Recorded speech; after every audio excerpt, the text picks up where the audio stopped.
सोचो उन माँ बाप के ऊपर क्या बीतती होगी जिनका इकलौता बेटा हो और वो भी किसी ऐसी बीमारी से ग्रसित हो जिसका कोई इलाज ना हो। सिर्फ यही एक आस बची हो कि एक दिन प्रभु के आशीर्वाद से, भगवान के आशीर्वाद से उनका बेटा ठीक हो जाए। बहुत दर्द होता होगा उन माँ बाप को। आज की अभिव्यक्ति ऐसी ही एक महिला जी की है जिनका एक इकलौता बेटा होता है। उनका बेटा एक ऐसी बीमारी से ग्रसित हो जाता है जिसका कहीं कोई इलाज नहीं है, कहीं कोई तांत्रिक के पास इसका कोई तोड़ नहीं है। लेकिन प्रभु के सत्य के साथ में जाने से उनके बेटे को क्या फायदा हुआ या नुकसान हुआ, चलिए आज हम आपको उनकी ये अवधि पूरी बताते हैं। नमस्कार दोस्तों, हमें उम्मीद है कि आप सब लोग अच्छे से होंगे और घर पे आपके माता पिता भी अच्छे से होंगे। दोस्तों, आज की ये जो अवधि है ये हमें भेजी है रजिया जी ने, जो दिल्ली की रहने वाले हैं। उनके हस्बैंड हैं वो एक MBBS डॉक्टर हैं जो बच्चों के बहुत बड़े स्पेशलिस्ट हैं। उनकी दो बेटियां भी हैं। ये कहानी शुरू होती है 2003 से, जब उनके घर में एक बेटे ने जन्म लिया।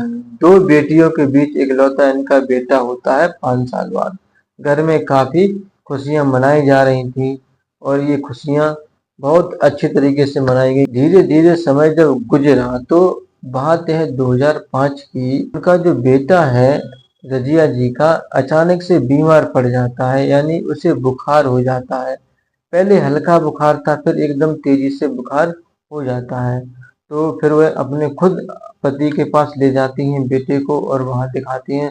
तो जूनियर जी दवा दे देते हैं और कहते हैं कोई बात नहीं, ठीक हो जाएगा थोड़ी देर में।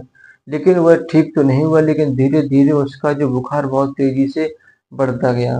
बुखार इतना तेजी से बढ़ा कि उसके शरीर में जाकर के ये बुखार बस जाता है और शायद कुछ नसें भी डैमेज हो जाती है, क्योंकि छोटा बच्चा ही था, ज्यादा बड़ा नहीं था, 2 साल का था। दवा जो है ना असर कर नहीं पाई और आराम उसे मिला नहीं, तो तेज बुखार की वजह से उसका जो मानसिक संतुलन है वो वहीं पे बिगड़ जाता है। जब बच्चे की धीरे धीरे उम्र बढ़ती है तो लगभग 5 साल का हो जाता है, लेकिन तब भी जो है ना उनका बेटा नॉर्मल तरीके से नहीं आया। यानी जो आम बच्चे को जो है ना 5 साल तक बच्चा चलने फिरने लग जाता है और बोलने भी लगता है, बात को थोड़ा समझने भी लगता है, लेकिन उसके ऊपर कोई इफेक्ट नहीं पड़ा। मतलब उसकी बुद्धि ऐसी थी कि आप उससे जो बोलोगे वही शब्द वह दोहराता था, यानी खुद से कुछ हाना का जवाब या कोई फीलिंग महसूस नहीं कर रहा था। जुनेद जी हालांकि बहुत अच्छे डॉक्टर थे, लेकिन वह फिर भी अपने बेटे की नब्ज को नहीं पढ़ पा रहे थे कि आखिर इससे प्रॉब्लम क्या है। तेज बुखार की वजह से आखिर इसकी नसें कौन सी खराब हो गई, किस हिसाब से इलाज करवाएं। फिर उन्होंने अपना इलाज बंद कर दिया, फिर अच्छे डॉक्टर से इलाज कराने लगे। उनके आसपास, उनके शहर में, उनके आसपास शहर में जो भी मतलब दरगाह थे, तो वह दरगाह भर भी जाया करते थे कि साथ अल्लाह की दुआ से उनका बेटा ठीक हो जाए। ऐसे धीरे धीरे समय गुजरता गया। जब बेटा थोड़ा और बड़ा हुआ तो उसकी सोचने समझने की शक्ति बिल्कुल भी मतलब शून्य होती गई, बिल्कुल भी विकास नहीं हुआ। अकेला चुपचाप मतलब बैठा तो बैठा ही रहता। रजिया जी बहुत परेशान रहने लगी कि आखिर हमारा बेटा कैसे ठीक हो, कहाँ से ले जाएं, किसके पास दवाई कराएं। अच्छे से अच्छे डॉक्टर को भी दिखा दिया, वहां से भी कोई आराम नहीं मिल रहा।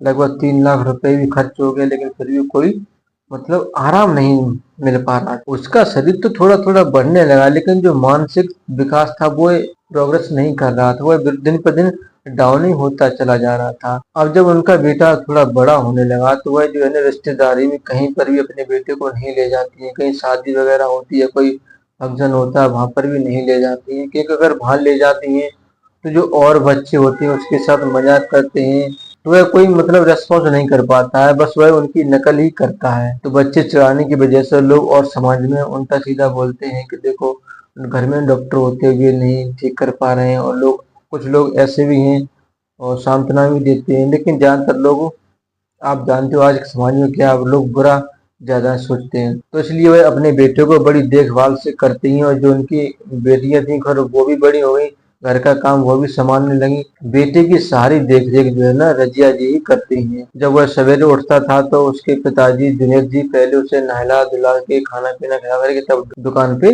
जाते थे। इस तरीके से उनकी ये दशा हो गई थी। बहुत सोच में पड़ जाते हैं कि इकलौता बेटा है, आखिर ये कैसे ठीक हो, क्या रीजन है कि इसकी किस वजह से इसका ये संतुलन बिगड़ गया है। धीरे धीरे समय और गुजर गया। फिर जब बात आती है 2012 की, 2012 में एक ऐसे पीर बाबा के पास जाते हैं जो दावा करते हैं कि उनके यहाँ पर कैसा भी मरीज आए, किसी भी तरीके की बीमारी हो, वह ठीक कर देते हैं। तो वहां पर भी जब 2012 में अपने बेटे को लेकर के गए, शायद ठीक हो जाए।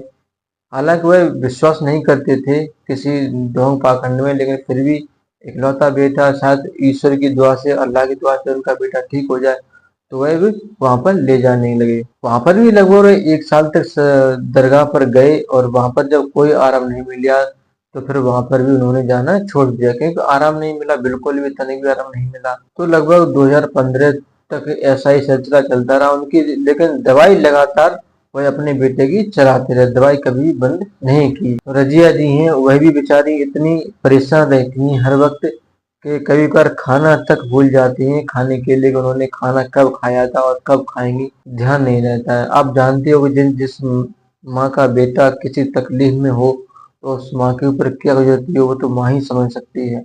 तो ऐसी दशा थी रजिया जी। जब काफी परेशान हो जाती हैं तो वह मन में सोच रही थी कि काश अगर उनका बेटा ठीक हो जाता। जो दरगाह पर बोल के आती थी कि मतलब जिस दरगाह पर वह जाती थी वहां पर बोल के आती थी कि यदि मेरा बेटा ठीक हो जाएगा तो मैं इतने रुपए की चादर चढ़ाऊंगी और लोगों को खाना खिलाऊंगी, मतलब अपने हिसाब से बोल आती थी। लेकिन कोई आराम नहीं मिला, और लगभग लगभग 13 सालों में उन्होंने लगभग 20 लाख रुपया अपने बेटे के इलाज में खर्च कर दिया, लेकिन तब भी कोई आराम नहीं मिला। जुनैद जी के एक दोस्त हैं जो दिल्ली पुलिस में वहीं पर जॉब करते हैं। तो कुछ दिनों बाद जब जुनैद जी की उनके दोस्त से मुलाकात होती है तो उन्होंने अपने घर की सारी अबीती बताई कि ऐसे ऐसी परिस्थिति खराब है, पता नहीं मेरा बेटा कैसे ठीक हो। जुनैद जी के जो दोस्त थे वह पहले से ही नारायण शाकाहारी जी की सत्य के साथ से जुड़े हुए थे।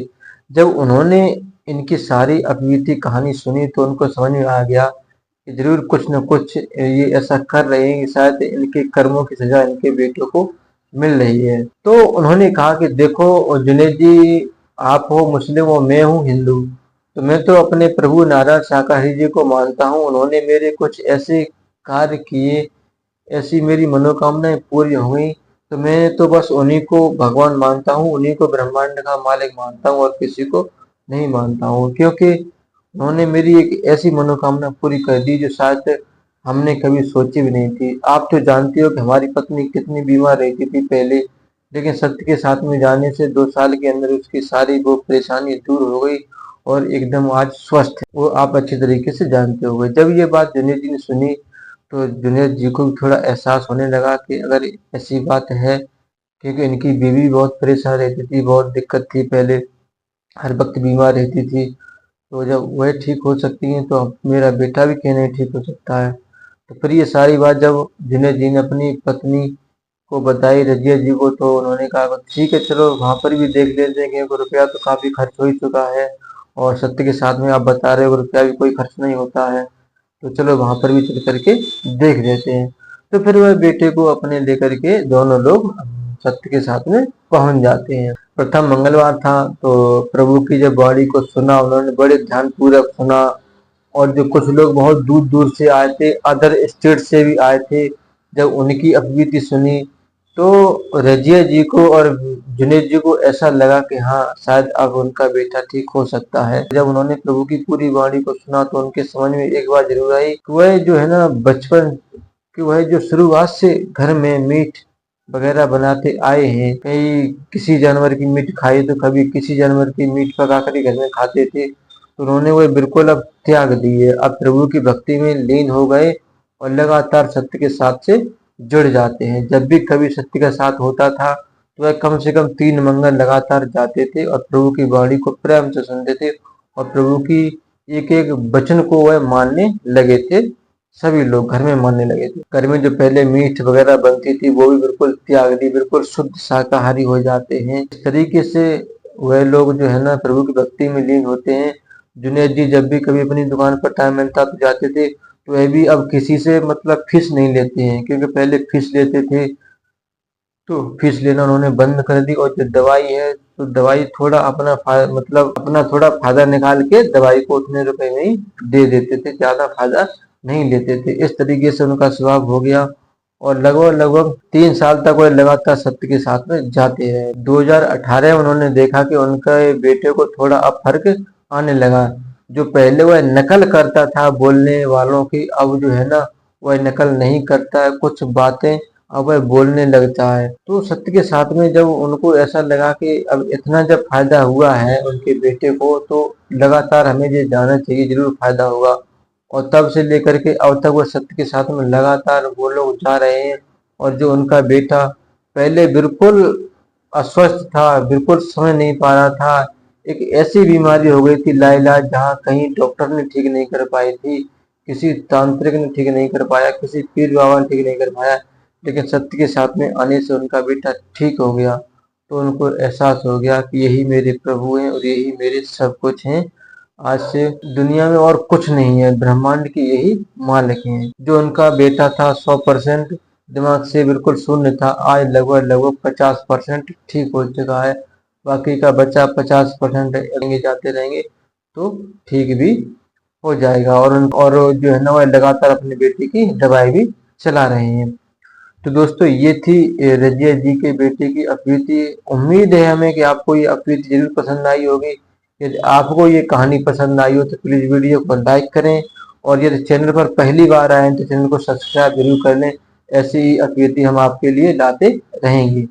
यदि आप भी ऐसी कोई कहानी जानते हैं, आपके आसपास कोई घटना घटी हो, तो आज आप हमें कमेंट बॉक्स में बता सकते हैं, उस कहानी को जरूर लेकर के हम आएंगे।